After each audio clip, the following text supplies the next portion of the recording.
Cloudy, and today I want to talk a little bit about the lesson that I have learned throughout my time doing makeup, learning how to do makeup and experience with makeup for the last, I would say, 3 to 4 years. I don't remember the time correctly, but then I started slowly with a few steps and then added up more things, and now I have my own routine to do my makeup.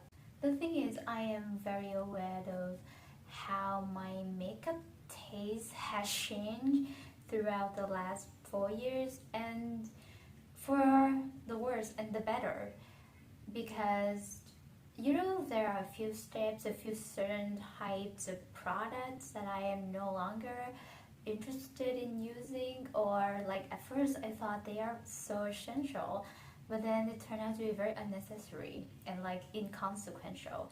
So I really want to do a recap video to see my reference right now, right at the moment, and the lesson that I have learned. And my father, like at one point he told me that bad lessons are still lessons. You pay for them either way. And I am totally understand that right now when it comes to makeup and consumerism in general. You know what you want by testing out theories, hypotheses out there. And sometimes it's a bad one, sometimes it's a good one. You have not known it yet until you eventually try it. First thing is about primer. I have tried quite a few primers in my time doing makeup, and none of them stood out to me as a game-changing product. Right now I can think at the back of my mind like 5 primers that I have tried. Some are very hyped up. The Smashbox moisturizer, primerizer, and then the Maybelline Polish baby skin thing, and then the Milk Hydro Grip one, and even like right here next to me, the Glow Recipe Dew Drops. To me, the best one so far is the e.l.f. Putty Primer. It actually blurs my skin. But is it anything significant that I have to be reminded by the product itself to use it every time I do my makeup?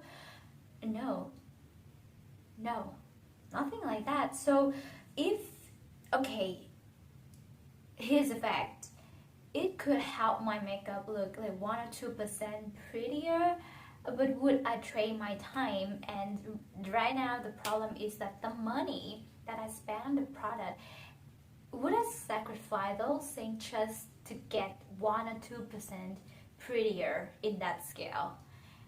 And it makes me think that sometimes we do things as a routine that is comprised of the steps that we have seen people are doing, and we might not be in the same position as the people that we see doing those things. That's my curtain closing. Yeah, I have an automatically closing curtain in my bedroom. Very awkward.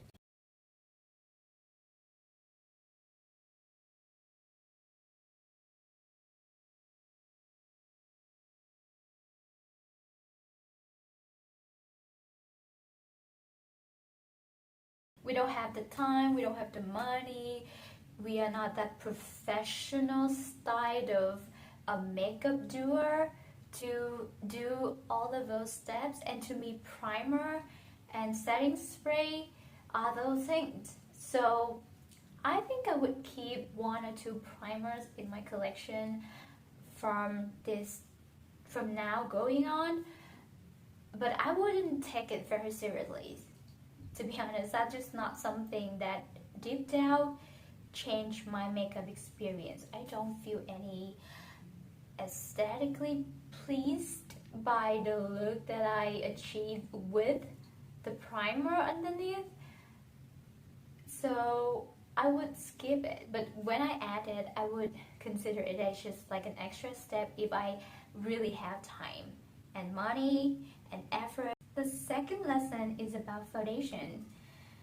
The title is I don't need foundation. I wear foundation from time to time. I notice that, but I don't need it. Like, once again, it's very similar to the primer thing, but foundation is quite different because it's a visible product. It's something that provides coverage, and it's like the basis of makeup is that you try to cover something and then you paint more color onto your face. It sounds very raw and rough, but I think the entry level of understanding about makeup is just like that. So foundation is an essential to, I think, 80 to 90% of people that wear makeup, but not me. I love concealers. I just want to wear concealers. I don't want to cover my entire face with foundation. I think it always heavy. No matter what kind of foundation that I put on, I don't feel like extremely happy with the look because it just has product everywhere on my face. Yeah, I want to conceal my under eye circles, some of the blemishes, some of the redness around my nose, and that's it. I don't want to cover like the rest of my face, although there are some flaws scattering around, but I just feel like it doesn't look natural. It doesn't look like me with everything covered at any intensity whatsoever. And the thing is that I live in a very humid weather, and it's very hot here in Ho Chi Minh City. And then the pollution and the smoke, it's just bizarre to wear like a heavy layer makeup. Even before the pandemic, we have to wear a mask every day to go outside. That's how bizarre the weather, the environment in Ho Chi Minh City. So maybe it would not give me any advantage to wear foundation, but like I have seen Vietnamese people wear foundation and they raved about the full coverage, you know, the long-lasting quality of the foundation, but it never performs like that on me. I want my base to wear off gracefully rather than long-lasting. So that's the thing. Yeah, full coverage and matte and like last 24 hours sounds terrific. Like sounds like a goal of a base that you want when it comes to makeup aesthetic. Doesn't apply quite well to me. I want something different. Honestly, I have a few foundations that I like. I'm gonna keep them, keep on using them. I have other things like tinted moisturizers and cushion. So it's not like I disregarded the end of the spectrum of people who wear foundation every day. But me, I am kind of somewhere that treat foundations as something that is not so important to me. The third one, liquid liner.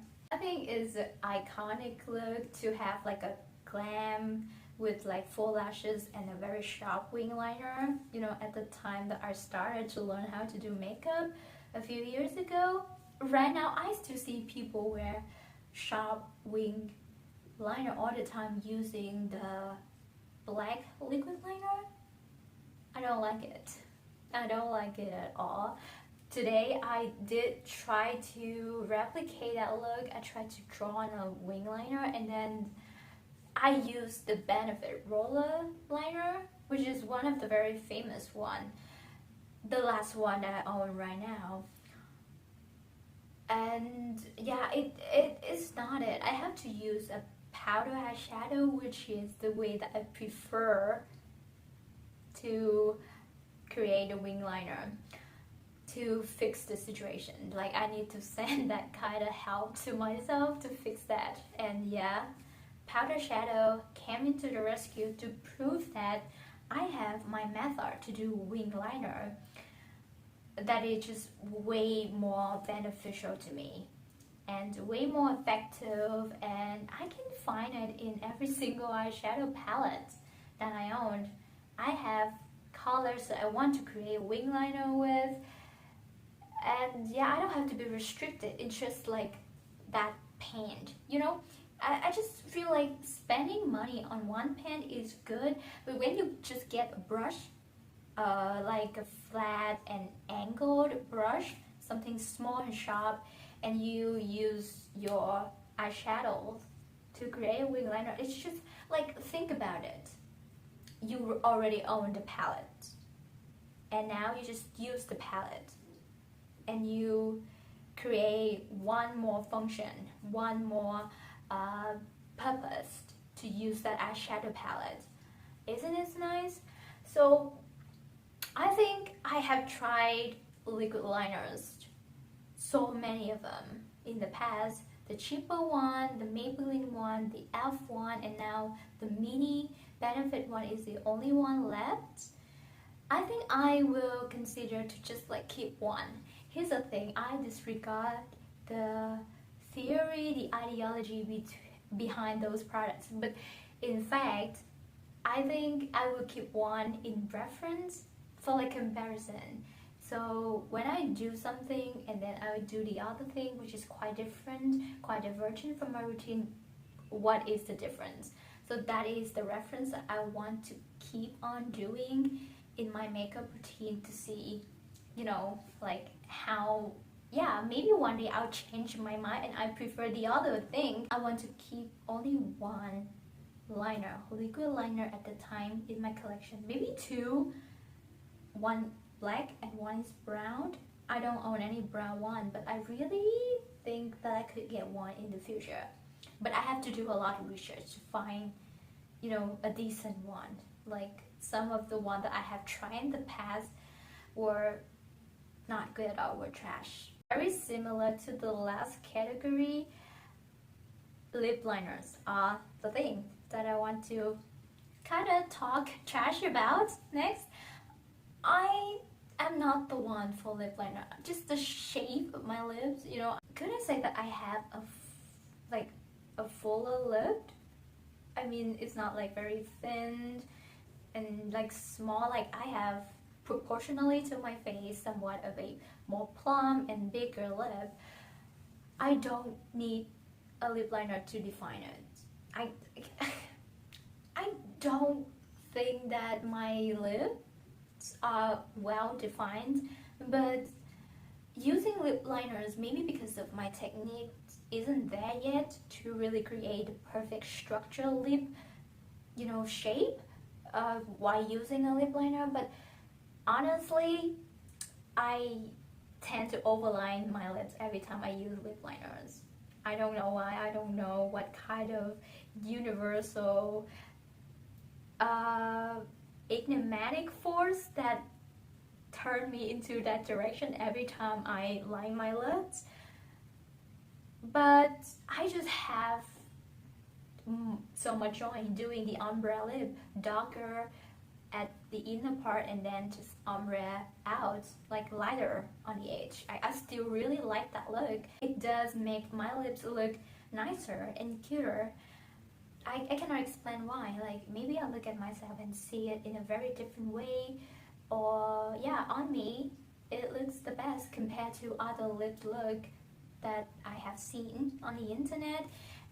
So it doesn't have to be like lip liner and then a lipstick and then a lip gloss. You don't have to structure your routine in that way. Another lesson is that you can always switch up your routine as long as it fits you, as long as it suits you in the most comfortable way.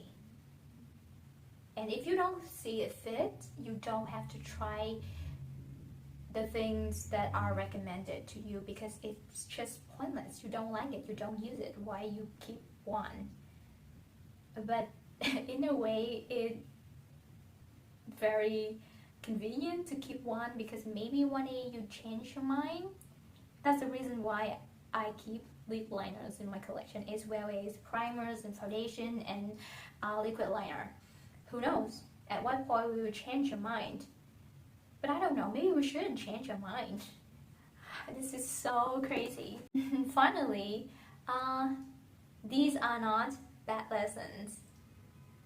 And yeah, I want to end it in a very bright note that I don't think my purchases for this category is bad at all, and it's so worth it. Two types of mascara that I enjoy in my collection. If I wore makeup 7 days in a week, which is very unlikely to happen, I would skip mascara 4 days and yeah, only wear mascara the rest 3 days. The reason why is I don't like it. I don't like the feeling of mascara. Mascara helps. I cannot disagree more, but I just don't like the feeling of mascara, of something on my lashes. Yeah, and I would very pleased to skip it, but when I don't, yeah, I'm a very, impressionable. I'm like very flickery. I'm constantly changing my mind about things, so that's why I'm like really unstable. But okay. If I switch up my mind and would want to wear mascara, I have two types that I go, which is a polarization, to be honest. I want to give you an example. This is the Essence Lash Princess mascara, which is very dramatic in my opinion. Everything I say is based on my own experience with these products. This one is dramatic. On the other side is this Lancome Definitions one. It's very natural. It almost looks like nothing. It only adds a little bit of blackness to my lashes, and someday I would really like this, but someday when it comes to like more of a glam and dramatic look like this, in my opinion, dramatic in quotation marks, I go for the Essence one. So which is very strange. Like I think this one would be very bash when it comes to like people who loves and enjoy wearing mascara, because it offers nothing. But at first I thought, for the price and like it's Lancome, for the brand, when it adds nothing, it's so pointless. Like why do you have like an extra step or thing that adds like nothing? But when it comes to like the insignificant effect of this, I want to feel like natural and comfortable. It makes my lash look like I have lashes. Yeah, more lashes than normal, which is really weird. And this one is the true like full-blown voluminous effect of a mascara. I like when it comes to more dramatic and more structurized look. So it's very, contradictory to the thing that I said, that you have to like stick to your reference, learn about your reference, but then your preference is polarized, is kind of, split into two things, depends on your mood. And I guess at the end of the day, the biggest lesson is that you have to listen to what you want at the moment, rather than pick on something that is too general. Even when you listen to the past version of yourself, it might not tell you the truth, because everything is altering and changing, and the world is spinning. I know I talk a lot in this video, and some part of it are very like irrelevant. Yeah, I'm not quite articulate with words today, but once again, I'm Cloudy. Hopefully we see each other again.